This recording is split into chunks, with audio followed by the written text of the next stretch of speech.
Um resgate da memória do meio ambiente na voz de um dos mais importantes defensores da vida dos povos originários aqui no Brasil, Orlando Vilas-Boas. Ele que idealizou, junto aos irmãos Cláudio e Leonardo, a criação do Parque Nacional do Xingu, a maior reserva indígena em território brasileiro. Orlando Vilas-Boas morreu no ano de 2002, mas em um daqueles movimentos efetivos na vida, o médico Drauzio Varela decidiu entrevistá-lo por conta de um projeto de pesquisa de plantas na Amazônia que a Unip, a Universidade Paulista, realiza há mais de 30 anos. Foram muitas horas de conversas que aconteceram exatamente 2 anos antes de Orlando Vilas-Boas nos deixar. Por se tratar de um material valioso do ponto de vista da natureza pelo olhar de um sertanista, vamos reprisar essa série de entrevistas gravadas na Amazônia. Neste segundo programa, você confere as histórias e as dificuldades da marcha para o oeste do Brasil.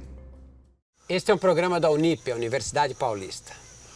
Hoje um programa diferente, continuação do programa anterior, aqui no Rio Negro, perto do local onde o Rio Jaú desemboca no Negro.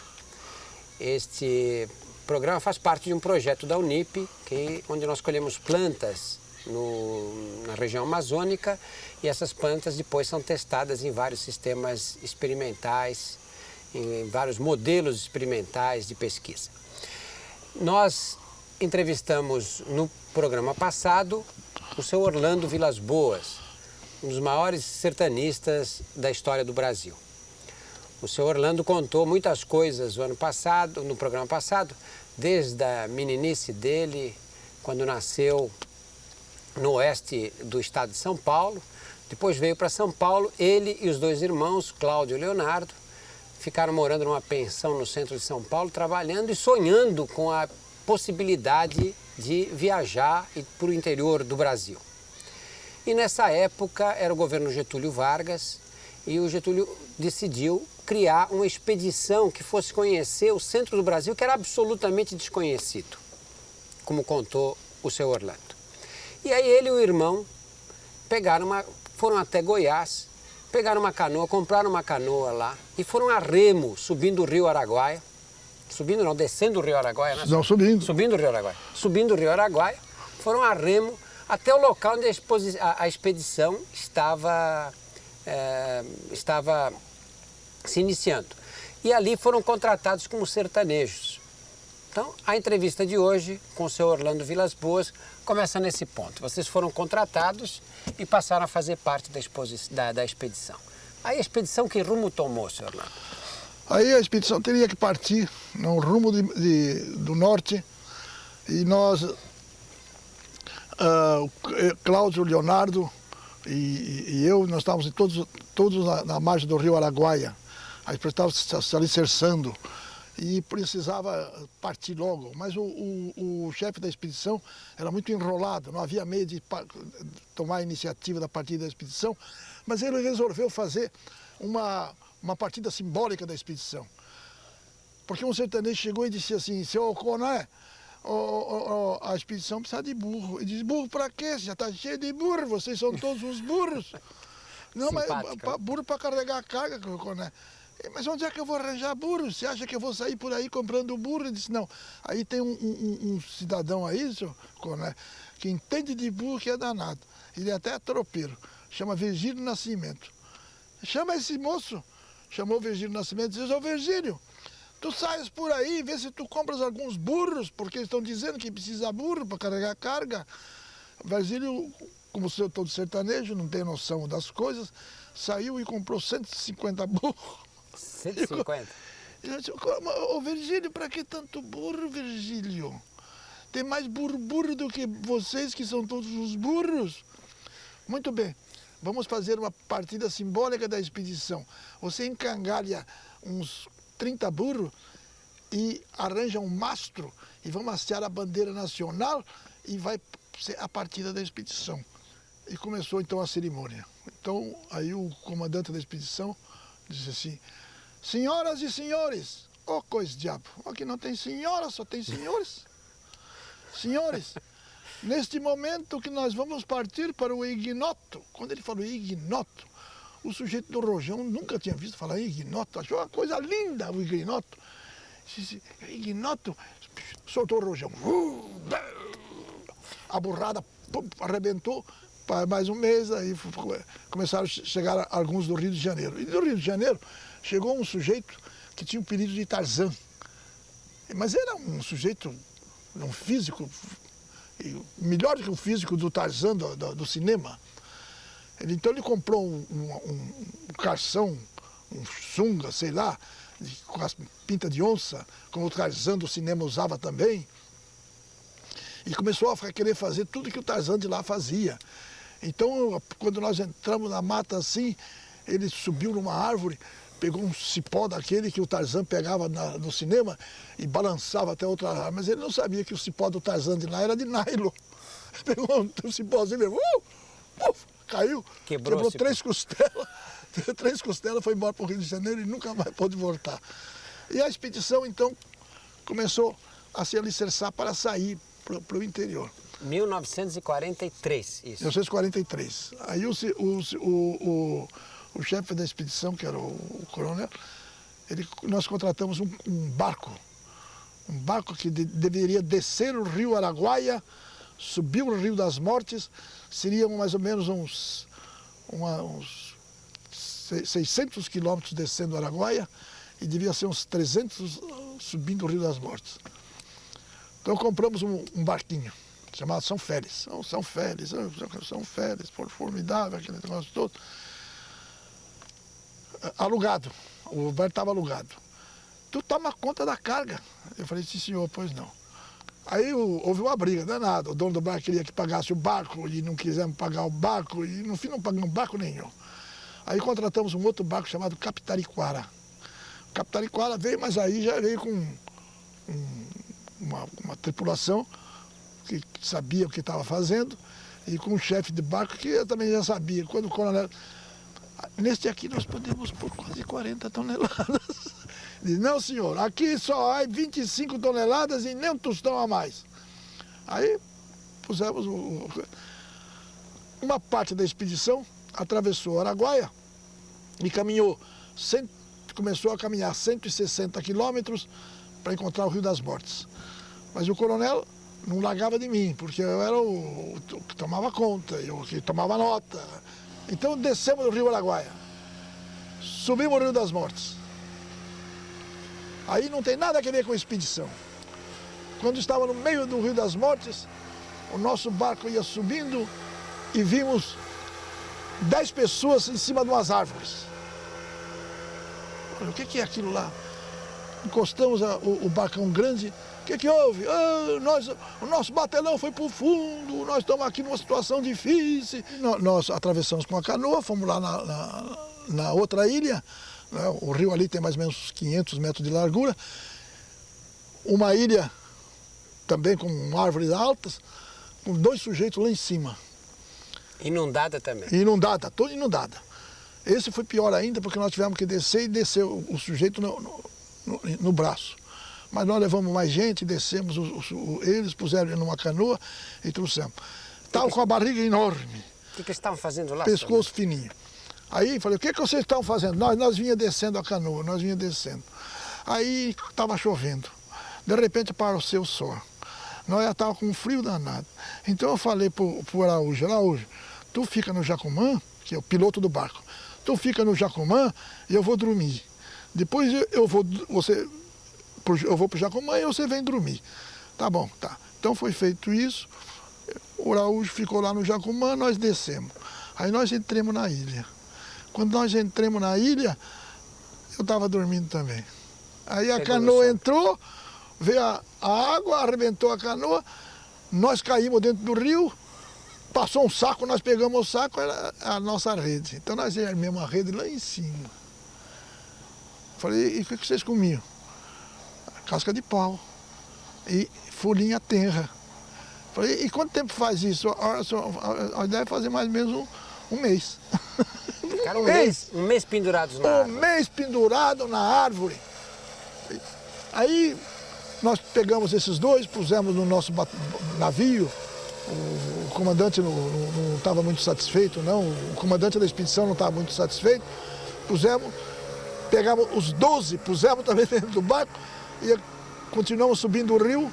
Chegamos até um lugar chamado Pimentel Barbosa. Nós chegamos lá com nosso barco cheio. Quantos homens no total? Pegamos 12 do lado esquerdo, mas os dois são 14, fora a nossa carga que era imensa.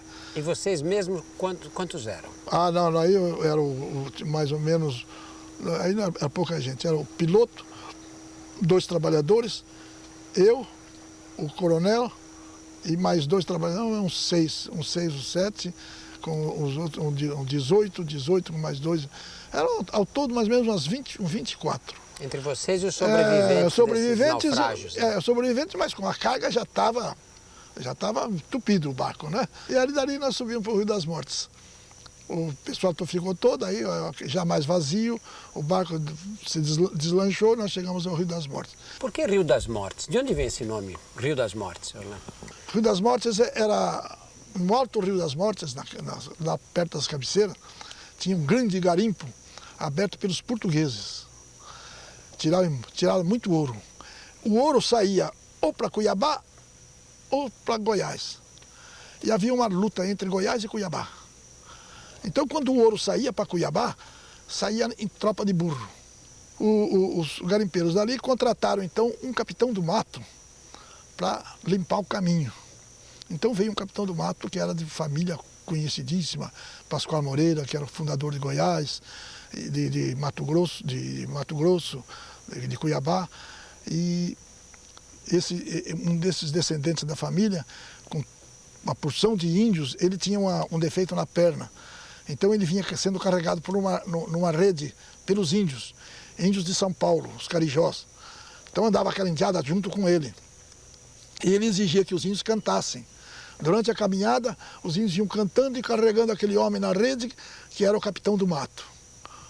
E chegou uma hora lá, os índios atacaram, eles revidaram o ataque e acabaram perseguindo os índios atacantes e chegaram numa aldeia. Chegaram numa aldeia, eles queimaram a aldeia, puseram fogo na aldeia e fizeram miséria, mataram o índio, fizeram uma porção de coisa. E quando eles estavam nessa aldeia, o homem da rede resolveu ir até o córrego. Resolveu tomar um banho e ir até o córrego.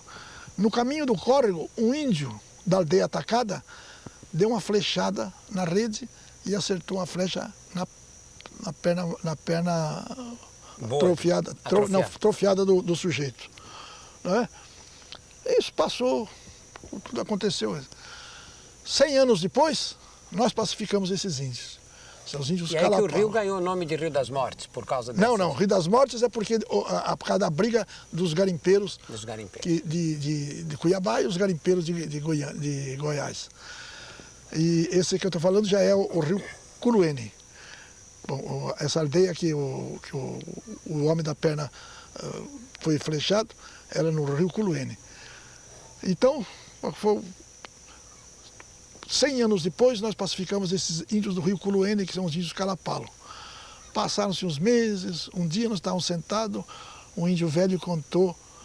Eu vou contar uma história, e contou uma história na língua deles, e nós fomos entendendo devagarinho. Ele contou que chegava um sujeito numa rede, que os outros índios cantavam, mas um índio nosso aqui flechou ele no joelho. Aí nós fomos fazer pesquisa, um historiador nosso de São Paulo localizou um cidadão que foi flechado no joelho pelos índios, que morreu em Minas Gerais, de família importante de São Paulo. Então a história era verdadeira.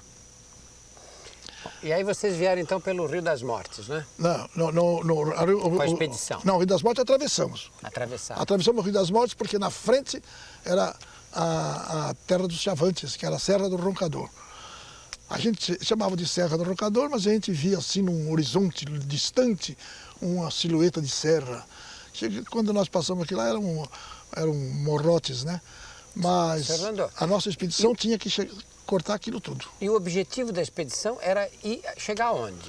Era atravessar do Rio das Mortes para o Rio Culuene, sempre no rumo do norte. Sempre para o norte? Sempre para o norte. A intenção era chegar no norte até onde? Até Manaus. Até Rio Tapajós. Até o Rio Tapajós. Quantos quilômetros era para andar? Mais ou menos uns 2.000 e tantos quilômetros. Mata bruta. Mata bruta, nós usamos alguns rios e atravessamos muitas áreas de mata.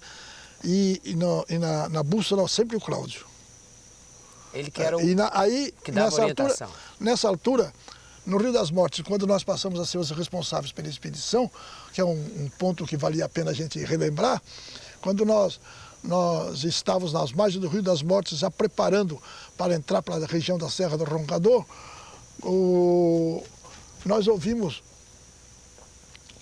nós começamos a avistar a fumaça que saía da coisa, uns aviões sobrevoaram e voltaram dizendo: "Ei, muita aldeia de índio, muita aldeia de índio." E foi feito então um ajuste com o governo de Goiás, que era o Ludovico, com o chefe da expedição, e nós ouvimos essa conversa. Nessa ocasião, o nosso acampamento no Rio das Mortes estava sendo visitado por um jornalista famoso naquela época e que era o redator-geral do Correio da Manhã, que não existe mais, chamava Costa Rego. E eu cheguei e perguntei: "Doutor Costa Rego, o senhor vai para o Rio amanhã?" Ele disse: "Vou. Amanhã vai chegar um aviãozinho aqui, eu vou embora." Ele disse: "Eu queria que o senhor levasse uma carta para o Rio de Janeiro, o senhor pode levar?" Ele disse: "Levo." "Para quem?" Falei: "Marechal Rondon." E eu escrevi para o Marechal contando que estava sendo ameaçado os índios daquela área, etc. Ele mandou chamar o ministro João Alberto e convenceu o ministro João Alberto de que essa coisa não devia acontecer. Então João Alberto voltou ao Rio das Mortes, reuniu todo mundo na barranca do rio e disse para o chefe da expedição: aquela ideia da polícia fazer a vanguarda da expedição não está vingando. O Marechal Rondon não quer, o general Rondon não quer que isso aconteça. E o sujeito foi até grosseiro, o chefe da expedição, fez referências grosseiras, mas o negócio parou. Mas como o portador da carta, que foi o Costa Rego, entregou a carta para o Rondon. O Rondon mandou chamar o João Alberto. É claro que ele mostrou a carta para o João Alberto. O João Alberto viu que a carta era assinada por nós. Quando ele voltou, ele não quis, no discurso que ele fez, que nós tínhamos feito a carta. Então, mas ele disse ao chefe da expedição: "Agora, se eu fosse você, coronel, punha esses 3 Vilas Boas na vanguarda da expedição." Como quem diz: "Vocês não queriam o soldado na frente, então vão vocês." E nós tínhamos contratado, então, 14 sertanejos. 14 sertanejos de garimpo. O homem de garimpo, naquela época, toda a área de garimpeira do Rio das Garças, Rio Araguaia, de todos os rios afluentes, eram chamados os homens sem leis do Brasil Central.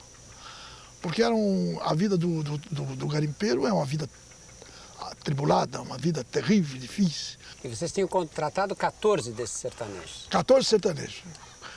Nós entramos na área do Rio das Mortes, no primeiro córrego. Primeiro nós fizemos uma análise dos homens que nós estávamos contratados.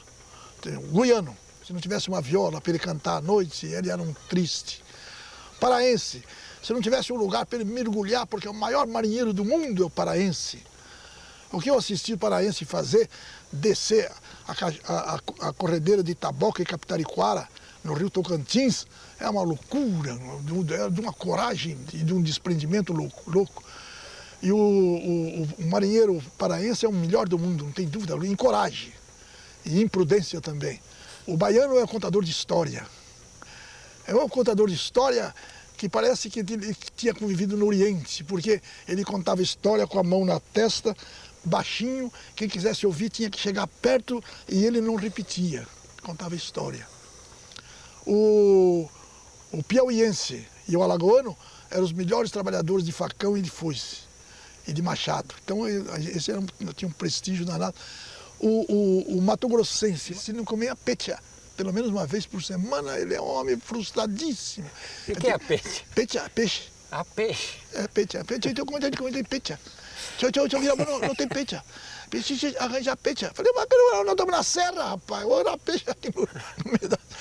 Isso era uma coisa fantástica, esse negócio. E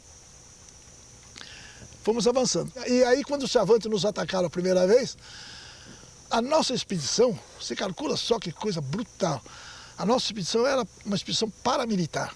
Agora, nós fazíamos uma preleção toda noite. Era a função mais do Cláudio do que minha. A gente fazia um fogo, punha os trabalhadores e ficava contando para os trabalhadores que nós éramos invasores da terra do índio, que o índio era isto. Fazia uma figura bonita do índio e trágica daqueles que atacavam o índio. E começamos a descobrir naquela gente uma formação fantástica. Nós atravessamos a Serra do Roncador, 11 meses, teve um homem que tivesse dado um tiro. Só no primeiro dia, os índios nos atacaram logo no primeiro dia. Um trabalhador, o Mariano, ficou muito nervoso e disparou um tiro de mosquetão. Os índios fugiram. Nós falamos, Mariano, se você quiser continuar na expedição, você perde a sua arma. Tiramos a arma dele e disse, se você quiser voltar, pode voltar. Se você quiser continuar, você continua, mas você não tem mais arma. Aí todo mundo censurou o Mariano. No dia seguinte de manhã, na hora da partida, tinha o Maranhão, o sertanejo do Maranhão. Esse era o intelectual. Esse é o intelectual. É que escrevia carta para os companheiros, é que fazia... Escrevia carta, coisa fantástica. A minha mãe, SR, e punha no correio e a carta ia para casa da mãe dele. Minha mãe, SR, quer dizer, sua residência. Esse era o intelectual da coisa. Então, quando chegou de manhã, na hora da partida para o serviço, aquele silêncio, né? Porque todo mundo constrangido com o tiro do Mariano, ele deu um passo à frente e fez um discurso. Mariano, pegar uma arma temerosa e dar um tiro no meio da sociedade é muito susceptível. E o Mariano chorou. O Mariano chorou. Senhor Orlando, nós vamos ter que parar aqui porque nós chegamos ao final desse segundo programa da série que nós estamos gravando com o seu Orlando Vilas Boas. Nós estamos aqui no Rio Negro, ouvindo essa pessoa maravilhosa que é o seu Orlando, e vamos continuar contando essas histórias para vocês nos próximos programas da Unip, a Universidade Paulista. Muito obrigado a todos pela atenção.